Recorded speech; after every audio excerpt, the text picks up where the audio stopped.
Hey everybody, it's hwsteele, and today's January 28th, 2020, and in this video I'm going to give you a warning. That's right, I'm going to give you a warning.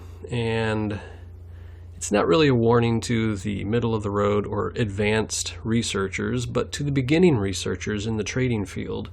And this is the warning. You need to make sure that the tools you're using to help you research are accurate, and that those tools are being used properly so that the results that you get with those tools are good and not bad. Obviously, good is much better than bad. Now, you're probably looking at these lenses right here going, what in the world? Why are we looking at the lenses? And I was looking at some lenses, doing some research, and one of the searches I did, the Nifty 50 popped up. That's right, there's a Canon lens, a 50 millimeter lens for Canon, that's nicknamed the Nifty 50, which made me think of the Nifty 50 index. I know that's a stretch, isn't it?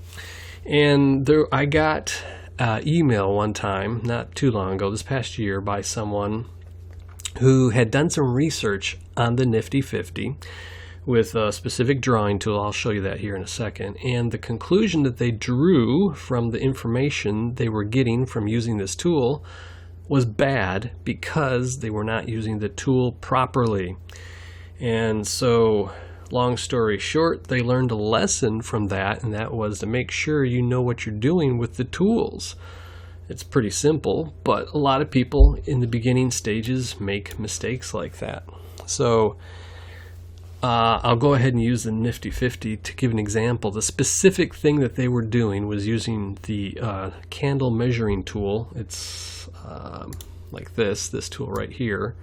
They were using it improperly. Now, if you look here, basically the way you use this tool is you measure from wherever to wherever. And, ooh, I just heard some thunder in the background. Did you hear that? I don't know if you did, but hopefully it won't get too loud before I finish this video. Okay, back to the video. When you use the measuring tool, you measure from point A to point B. I got these different ratios here. We'll just measure from this low to this low right here. It measures, and then it puts these bars out in ratios to the original measurement. Actually, let me measure a little bit further right here just so you can see. It will give you the 0.25%, that's 1/8, 1/4, 1/3, so forth and so on. And then way over here is the 200% line right there. So using the tool like that, that's how you're supposed to use it. You'll get accurate information. But the way they were using it in that particular instance was they were using the 50% line right here as their 100% line. And as a result, the numbers they were getting over here on this end of the tool were not as precise as they thought. Now, I do this with the price tool, but you can't really do it accurately with the time tool, and that's what they were doing. So, for instance, if, let's say we want to measure, actually, let's measure the width of this sideways move right here. That'll be easiest. If we measure that like this, we measure it, that's 100% of the sideways width. There's 200%.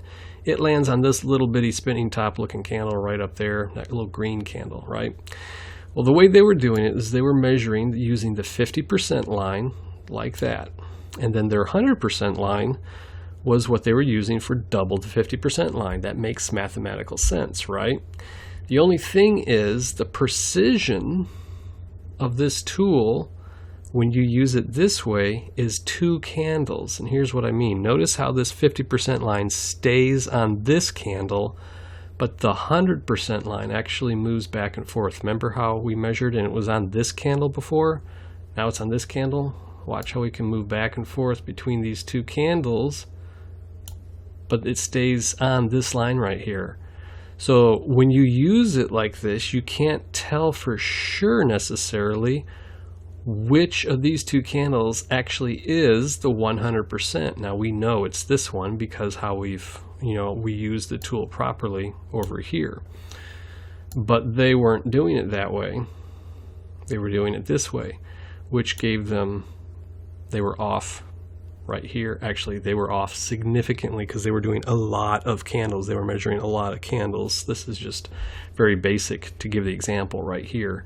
And the precision of this particular one is going to be 2 candles. If we look at the 200%, that's actually 4 candles. The precision's 4 candles there because of the way that this tool works.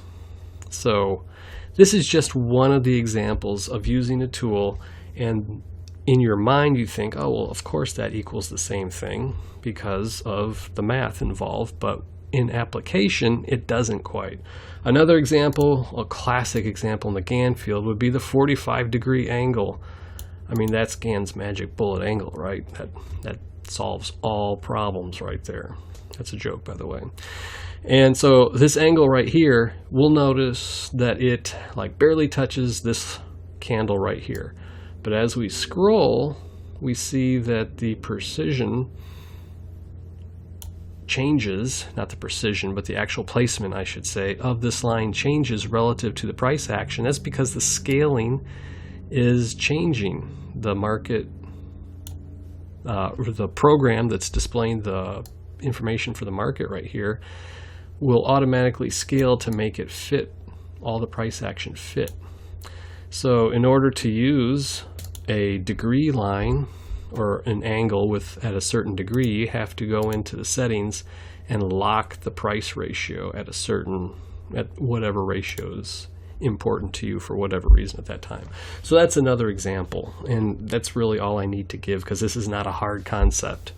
But I wanted to put this out there because you might be surprised how many times I get questions where it's obvious the person who's asking the question didn't even bother to make sure that the information that they were getting from their research was accurate. They never verified it. They just did a couple measurements here or there.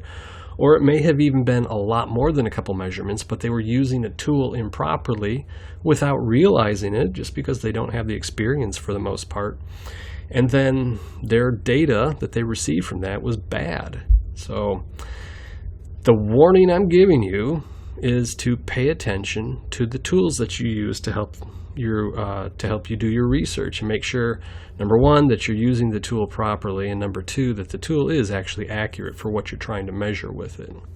So anyway, I just wanted to put that out there because believe it or not, that's a very common mistake for beginner people. So if you're beginning in the field, that's probably one of the most important things you can do, is make sure the equipment you're using to do your testing is good and that you know how to use it. So anyway, I'm going to end the video here. Hopefully it helps some people, and I will talk to you guys in the next video.